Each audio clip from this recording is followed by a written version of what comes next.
Freunde, es sind nur noch knapp 2 Wochen, bis Verdansk erscheint. Du willst sicherlich dann von Anfang an dominieren, mehr Kills, eine bessere KD und möglichst viele Wins abräumen, oder?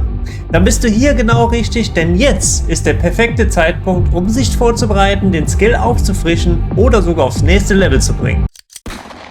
Ich gebe mittlerweile wöchentlich Coachings bezüglich Warzone und feile stetig an den Trainingsplänen, die ich unseren Spielern mitgebe, damit sie sich verbessern können.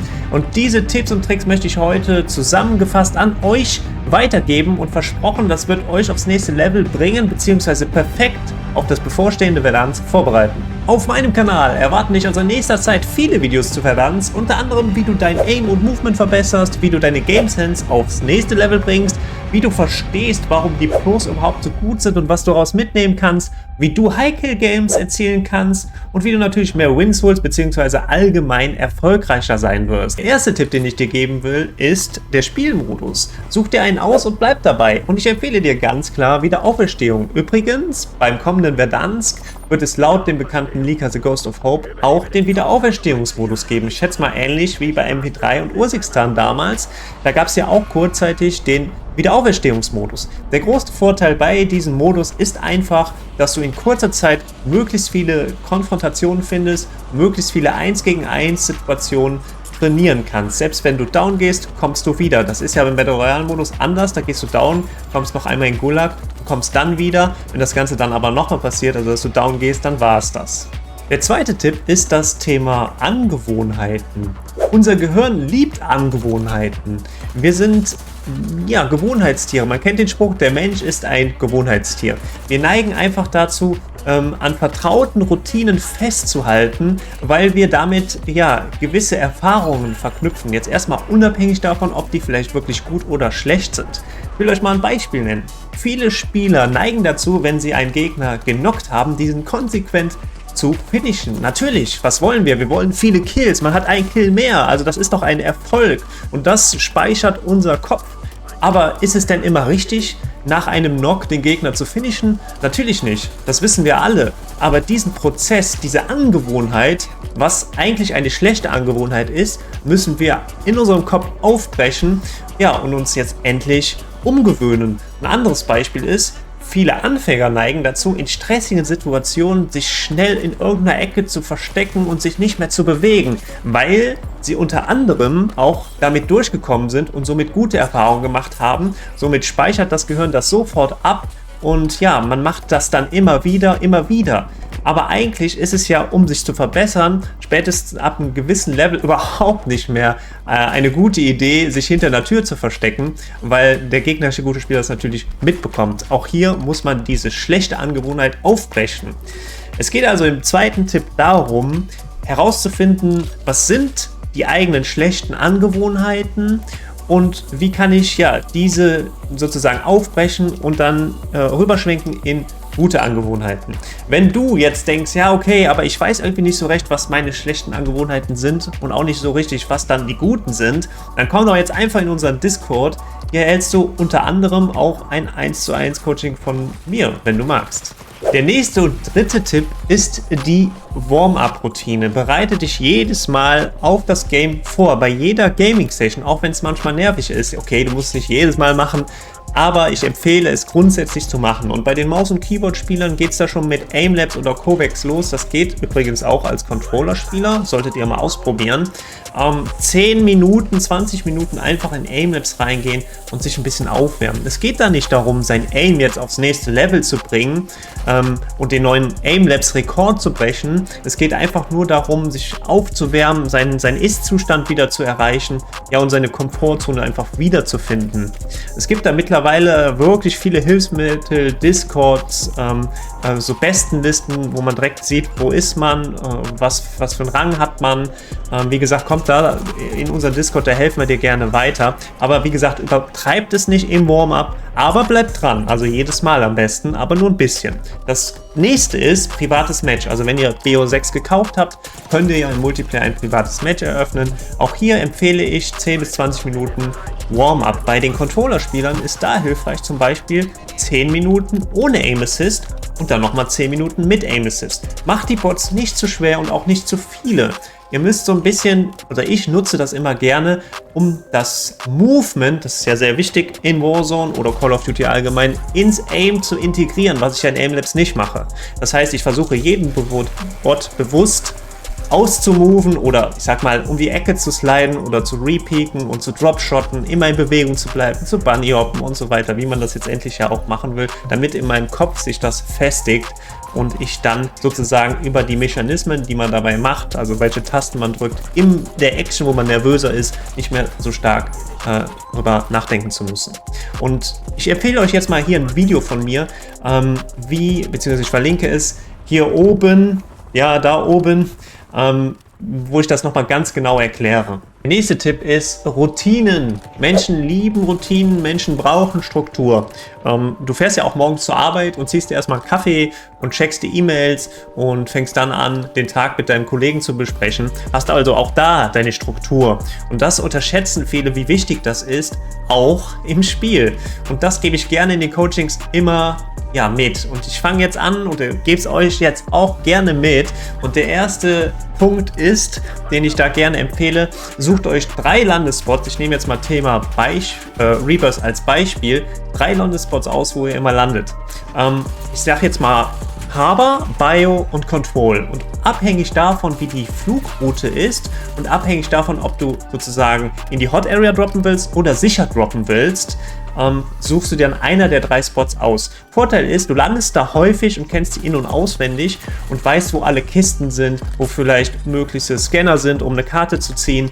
Du kennst dich einfach sehr gut aus und kommst dann also möglichst schnell zu viel Geld und möglichst schnell zum Lodi. Das ist ja, was du erzielen willst. Und du musst dich natürlich nur vorher entscheiden, willst du hot oder sicher landen. Aber wenn jetzt zum Beispiel die Flugroute von Richtung Harbor schräg zu Bio geht, dann könntest du jetzt bei Bio landen, da kennst du dich aus, um sicher zu landen, also um das Ganze ruhiger anzugehen, oder hot landen bei Harbor, also am Anfang der Flugroute, um möglichst viele Kills zu farmen.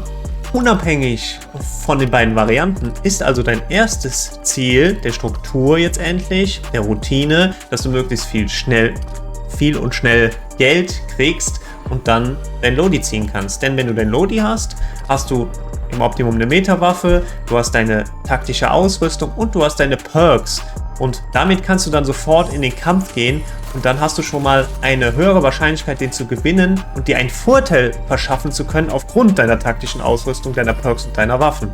Wenn du Lodi hast, dann ist der nächste Schritt, noch mehr Geld zu haben für Informationen, sprich UAV oder Portal UAV. Du kannst auch Bounties benutzen, um die gegnerische Position herauszufinden. Wenn du das dann gemacht hast, das ist immer dieses Thema Information, Planung, Umsetzung, dann hast du die Information, du weißt zum Beispiel, dass oben auf Prison ein Gegner ist, du kaufst ja noch eine SIP, bist gerade Harbor, sippst auf Prison und gehst das 1 gegen 1 ein, du weißt, dass er da alleine ist, sodass einfach das Risiko in etwas Unerwartetes sich zu stürzen oder dass etwas Unerwartetes passiert, möglichst gering ist. Du weißt ja, wo er ist, du weißt, wo die anderen sind, passiert keine Third Party und so kannst du dann eben Schritt für Schritt möglichst viele 1 gegen 1 Situationen zu erspielen mit möglichst wenig Risiko und möglichst viel Information. Wenn ich das jetzt nochmal zusammenfasse, würde ich sagen, also, du baust dir eine Routine auf. Du suchst dir 3 Spots, wo du gerne landest hot oder landest sicher. Dann brauchst du Geld für dein Lodi. Mit dem Lodi hast du schon mal einen wichtigen Schritt geschafft. Dann brauchst du Informationen und mit den Informationen suchst du jede Konfrontation. Gehst du down, beginnt das ganze Spiel wieder von vorne. Das ist natürlich auch der nächste Tipp und das beobachte ich auch so häufig. Du gehst down, das ist doch kein Problem. Das ist Teil des Spiels. Regt euch nicht so sehr darüber auf. Ich muss das auch noch lernen. Aber wie gesagt, das gehört dazu. Jetzt ist es aber entscheidend, was macht man daraus? Wenn man down geht, sollte man also auch eine Routine beachten. Und das erste ist, du gehst down, kommst wieder, zieh sofort den Fallschirm ganz oben und verschaff dir erstmal einen Überblick. Meistens würde ich nicht empfehlen, da zu landen, wo du down gegangen bist. Ich weiß, man will sich irgendwie rächen und seine Waffen wieder haben, aber macht es nicht. Zieht einen Fallschirm, verschafft euch einen Überblick und schaut euch sichere Spots an, wo vielleicht gerade nicht so viel los ist, wo ihr vernünftig regainen könnt und dann beginnt das ganze Spiel wieder von vorne. Wie gerade schon erwähnt, Ihr landet dort, ihr landet am besten safe und dann wartet ihr natürlich erstmal oder versucht wirklich so lange zu überleben, bis unten die Sekunden abgelaufen sind, damit ihr sicherstellt, wenn ihr wieder down geht, dass ihr wiederkommen könnt. Ja, und dann, wie gesagt, Routine von eben. Lodi, Informationen, fighten. Setzt dir klare und erreichbare Ziele. Ohne Ziele gibt es keinen Fortschritt. Und ganz wichtig, die Ziele müssen oder sind immer individuell. Die sind bei jedem anders, abhängig davon, auf welchem Level man sich schon befindet. Und ich weiß aus den Coachings, dass die meisten damit Schwierigkeiten haben. Die kommen ja dann zu mir und fragen, was kann ich besser machen, beziehungsweise darin will ich grundsätzlich besser werden, aber welche Schritte muss ich jetzt machen, um dahin zu kommen? Und das ist so wichtig. Es geht immer Schritt für Schritt, Step by Step. Es darf nicht überladen sein. Die Ziele dürfen nicht zu schwierig für dich persönlich sein. Es kann zum Beispiel sein, euer Ziel einfach mehr Kills, okay, persönlichen Rekord brechen im Schaden oder im Kill. Oder einfach, ich muss meinen Mates, wenn ich down gehe, direkt die Infos geben und weniger fluchen. Kann auch ein Ziel sein. Oder ich nicht direkt finishen. Oder Slide-Kills und Dropshotten im Fight zu integrieren. Oder vielleicht auch das Hechten, also das Omni-Movement an sich besser zu integrieren. Oder das Repeaken, dass man das bewusst trainiert und vielleicht auch bewusst macht, obwohl es nicht nötig gewesen wäre. All diese Dinge. Und ganz wichtig ist halt, setzt die Erwartung nicht zu hoch an euch selbst, setzt euch realistisch für euch individuelle, angepasste Ziele und erreicht die und habt somit auch Erfolgserlebnisse. Und ja, wenn ihr nicht wisst, welche Ziele euch jetzt weiterbringen, wie gesagt, kommt in unseren Discord und fragt nach dem 1:1 Coaching. Weniger ist mehr. Ich muss mich immer an einen Kommentar unter einer meiner Videos erinnern, der sagte, so Bro, ich verstehe nicht, was gibst du hier für Tipps und Tricks, totaler Schwachsinn. Du musst einfach viel zocken, dann kommt das alles von allein.